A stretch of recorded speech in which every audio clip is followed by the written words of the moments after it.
Hi babies. മതി മറന്നിട്ട് മാങ്ങ തിന്ന കാലം മറന്നിട്ടാ അത്രക്കായിരുന്നു. അപ്പം ഞങ്ങളെ വീട്ടിൽ എന്ന് മാങ്ങ ഉണ്ടാവുകയാണെങ്കിലും പുഴു അല്ലെങ്കിൽ കേട്, അത് രണ്ടിൽ എന്തെങ്കിലും ഒന്നായിട്ടേ ഞങ്ങൾക്ക് മാങ്ങ കിട്ടുള്ളൂ. അപ്പോൾ വായേ വെക്കാൻ കൊള്ളാത്ത രൂപത്തിലാവും.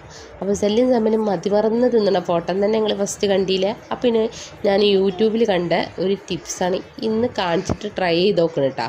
സക്സസ് ആവുമെന്നൊരു ഉറപ്പില്ലാതെ ചെയ്ത് നോക്കിയതേന്ന്.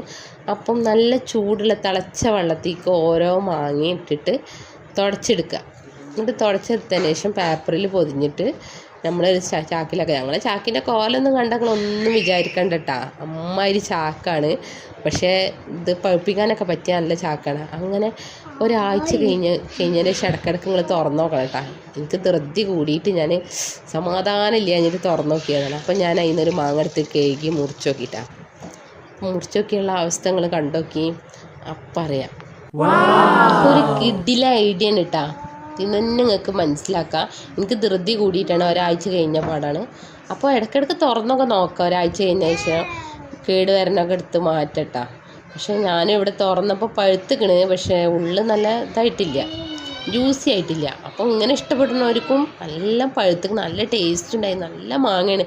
പക്ഷെ ഒരിക്കലും ഞങ്ങൾക്ക് കിട്ടാറില്ലായിരുന്നു, പുഴുവായിട്ടൊക്കെ വേസ്റ്റായി പോകും.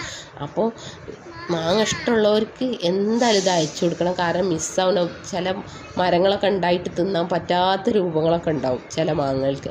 അങ്ങനെയുള്ളവർ ഇതൊന്ന് ജസ്റ്റ് ഒന്ന് ട്രൈ ചെയ്താൽ മതി. കൂടുതൽ പണിയൊന്നുമില്ല. ചുടുവെള്ളത്തിൽ എടുക്കുക, എടുക്കുക, തുടക്കുക, ചാക്കിലാക്കി വെക്കുക.